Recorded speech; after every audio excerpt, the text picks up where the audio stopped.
Have you ever wondered how to tell if somebody's a narcissist? Like, is there a test you can run past them that might let you know they are? Well, in this video, I'm going to talk about something that you can do that can help you tell if a person is a narcissist.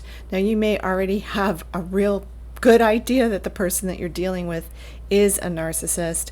And you may know that because you've really looked at a lot of videos and you've read a lot about narcissism, and maybe you've looked at the DSM and the requirements for narcissism, and the person in your life or people in your life are fitting into those categories of no empathy, having a sense of needing to control everything and everyone, having a grandiose sense of self, an inflated sense of self, needing excessive admiration, needing people to do everything for them, be in service to them at all times, and manipulating in many different ways.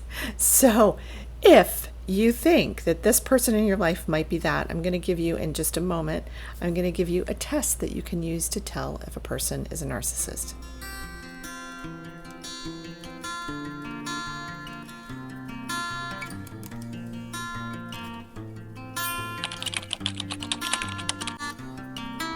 Hi, I'm Dr. Meg Haworth, and I'm a transpersonal psychologist, holistic nutritional chef, and the best-selling author of Get Well Now, Healing Yourself with Food and the Power of the Mind.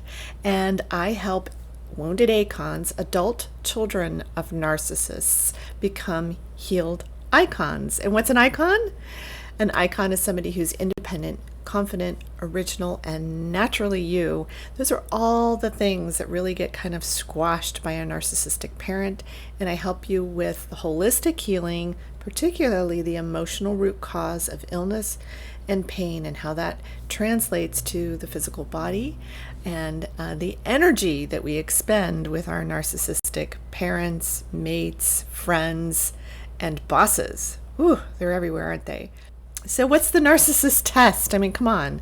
So again, you already think, or maybe you're really sure that the person that's sitting in front of you is a narcissist. And the way to test it, first of all, you have to be kind of in a space where you're strong enough to be able to do this. If you don't feel like you've done enough healing on yourself, it may not be the easiest thing to do. But this could be something you even do on a date, like somebody you're just meeting, or with a boss, or somebody that you don't know all that well, but you think might have the personality disorders. A lot of people have narcissistic tendencies. They may be highly narcissistic. They may be a total jerk. They may have an avoidant attachment style, but they still have empathy. And that's one of the key things that a narcissist will not have, is empathy, which means they cannot put themselves and will not put themselves in your place and think about, oh, if I do this to this person, it may impact them this way. So they will put you in all kinds of situations that are not safe, that feel awful, that where you feel violated, you feel like you're being controlled, because you are being controlled if this person does have NPD. So they'll put you in these situations where you just don't feel like you're safe. So here's what you can do to test. A narcissist hates one particular word, and that word is no. So when you tell a narcissistic person no, and you just say it in like a flatline sort of, no, I'm not available for that, or no, I cannot do that. You'll see what they'll do is they'll push at you and push at you to try to get the yes, or they will run right over you and get really upset. You can just start looking at their body language and how they react when you tell them no, can't do that, won't do that. Because they're expecting you to be of service to them. They feel entitled to that service. If you are married to a narcissist or dating one, or you are the adult child of a narcissist, they're going to expect you to do all kinds of things for them. And if you don't do those things for them, they're going to go into what's called narcissistic collapse. I just call it implosion. They just kind of implode, and then they explode, and then they make you feel absolutely miserable, and they make you feel responsible for their explosion. for their rage, and they're using that rage, that emotion, to try to control you, and you'll take that rage on as though it's your own. So when you say no to them and you notice the way that they treat you, the pushback that they give you, their body language, and that sort of like incensed, like, how dare you say no to me? I'm entitled to this kind of thing. This is one way to really tell if a person is a narcissist, if they actually have the disorder. No is their worst enemy. Narcissists are so insecure. They're like the most insecure people on earth, and they're always looking to exterior things to make them feel better. They'll want more money, more fame, more stuff, more accolades, more support, more admiration, more adoration. They want they want the biggest of big to be in their space. That can even be with a covert narcissist who is poor me all the time and everything's wrong with me, and oh, I just had a knee surgery, and oh, I'm gonna have to go, I just got a parking ticket, and then it's just like one thing after the next. Everything's wrong, and they're using all of that to control you into focusing on them, into helping them. So you also have to remember that narcissists are natural predators. They are predatory. So they're looking for prey. They're looking for people that are vulnerable. They're looking for people that are really nice, that are accommodating, that will do all kinds of things for them, that will bend over backwards for them. And so if that's you, and I know for sure that was me, having no boundaries, just being a natural born helper, which is actually a really great thing to have.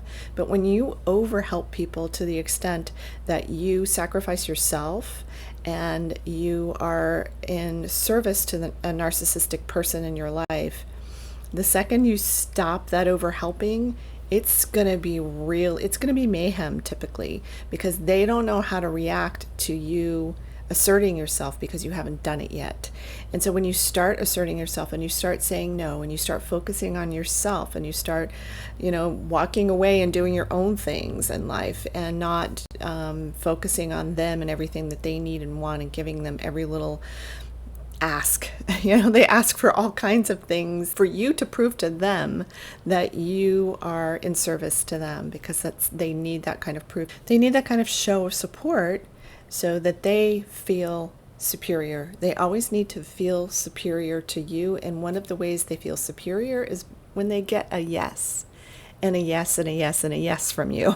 So the more yeses they get, the better they feel. They're getting their narcissistic supply. But when you start to tell them no, because you're taking care of yourself, so you're taking care of yourself, and that's something that they're not used to you doing. And the more you do that for yourself, the more you pull away from this narcissistic person in your life, and maybe even go to the point of no contact. You're going to need help to heal those places inside of you, the mental, the emotional, the physical, and the energetic and spiritual wounds that are created by having especially long-term relationships with narcissistic people. And this could be a narcissistic parent, it could be a mate, it could be a child. I've had a lot of people lately write in and tell me their adult children are narcissists and they want to go no contact. What do they do? So, that's information for another video. But notice when you tell them no, what happens. And when you get to that place where you're strong enough that you can give them the no and be able to stand firm in it, because if they see any little bit of weakness in you, if they see that your no is not solid, they're going to push and push and push it to get you to do what they want you to do. But again, that's proof, and what you do with that is up to you. But I would suggest that you get help, because being in relationship with a narcissistic person for an extended period of time does a lot of damage to the self. And like I said, it wounds you. ACONs have been conned into believing things that are not true. And even if you've been in a long-term marital relationship or romantic relationship with a narcissistic person, you've still been conned by them into believing all kinds of things about yourself that are not true. You've taken responsibility for things you did not do, and you've had the blame put on you for things that you did not do. So that is serious, and that does a lot of damage to the self-esteem, to the sense of self, and it also really erodes at your self-trust. So if any of this has been resonating with you and you feel like you need help, you can work with me in my one-on-one coaching program. And all you have to do is look at the links below and book a free call with me. It's a free consultation to see if we might be a good fit to work with each other. And there's all kinds of other offerings I have, including my online course, Healing the 5 Primary Wounds of Parental Narcissistic Abuse. And if you are in a long-term relationship with a narcissistic person, that's a course that's going to be very helpful for you. If you're married to someone who's you're parenting children with who's a narcissist, you're married to a narcissistic parent. So this course will also be really helpful for you. So I hope this information has been really helpful for you. I hope it's made you really think about like, oh, no wonder. Yeah, they freak out every time I tell them no because they're trying to keep control of you. And when you tell them you cannot do, they cannot stay in control of you, and that's what they need. So I hope this information has been helpful for you. I'm Dr. Meg Haworth, and I hope this video will help you get well now.